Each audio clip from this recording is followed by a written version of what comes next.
Hello everyone and welcome sa panibagong episode ng Sambo Eats. And today, nandito tayo sa Barangay Pasonanca and binisita natin ang El Churreria para tikman ng mga nagsasarap ng churros nila.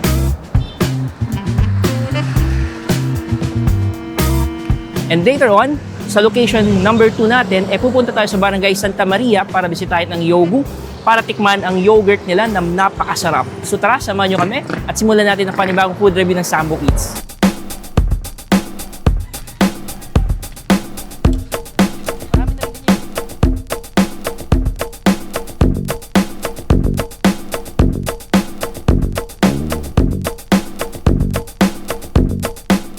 So ito na pala guys yung churros ng El Churreria. Mainit-init pa, bagong luto. So 99 pesos lang. And meron ka ng 1, 2, 3, 4, 5, 6, 7, 8 pieces na churros na mainit-init pa at bagong luto. So meron ding chocolate dip na kasamang churros nila. So bubuksan natin muna yung chocolate dip. Then tikman natin yung churros.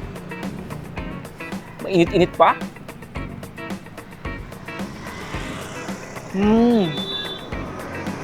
Caliente. Ibig sabihin nun, mainit, bagong luto, freshly made yung churros nila. So dip na natin siya sa chocolate. Eto.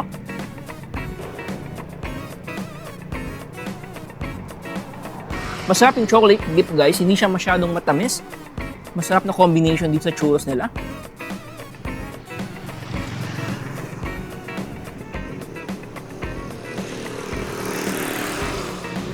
Perfect ang combination ng churros nila guys kung mahilig kayo sa kape. Dito sa Pasonanca, kung nasa yung El Churreria, ay maraming nagbibenta ng iced coffee.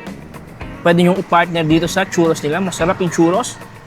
And once again, napaka-affordable. 99 pesos lang to. And ganito nakadami yung churros na makukuha nyo sa El Churreria. So kahit ulit tayo. Once again guys, yung El Churreria, nandito na siya sa Barangay Pasonanca. Along the road lang siya. Pagtalagpas lang ninyo ng Astoria Regency parking area, makikita nyo na sila dito.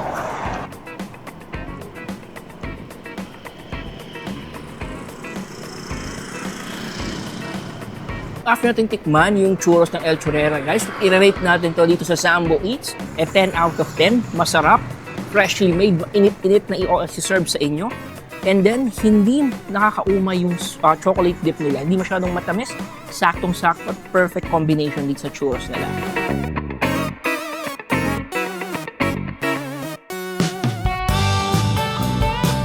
Today, nandito tayo sa Barangay Santa Maria at binisita natin ang Yogu para tikman ng mga masasarap na yogurt nila and then yung iba pang merienda nila. So tara, samahan nyo kami.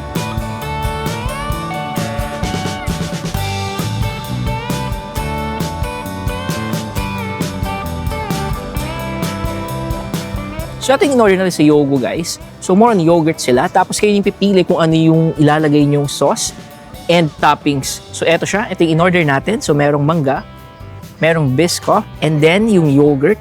Then may nilagay silang chocolate on top. So tikman muna natin yung yogurt.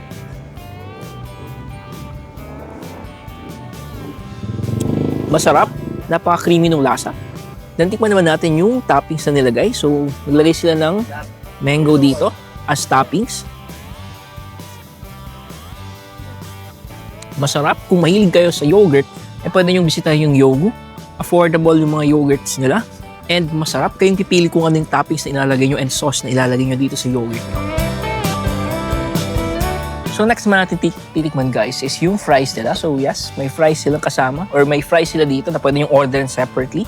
And then meron din silang soda. So ito siya, green apple soda in order natin. Mix lang natin. Tikman natin yung fries. And may dip din kasama tong fries nila. Masarap yung fries, mainit-init pa. Hindi siya yung ordinary fries lang. Makita nyo. Makakapal yung fries nila. And malawak yung lugar ng Yogu guys. Marami kayong pagpipili ang seats dito. And mababait yung mga staff nila.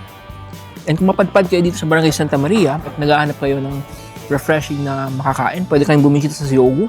And once again, they are open Fridays to Sundays, 6 p.m. to 11 p.m.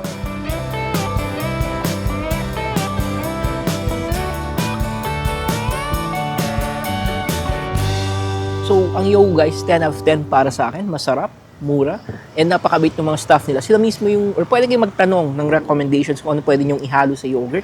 Sila mismo yung magsasabi kung ano. And although meron namang nakalagay kung ano yung mga bestseller, sila mismo yung magsasabi kung ano yung masarap na ihalo sa yogurt ninyo.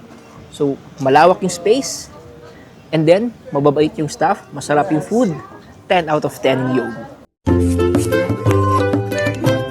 That's yummy.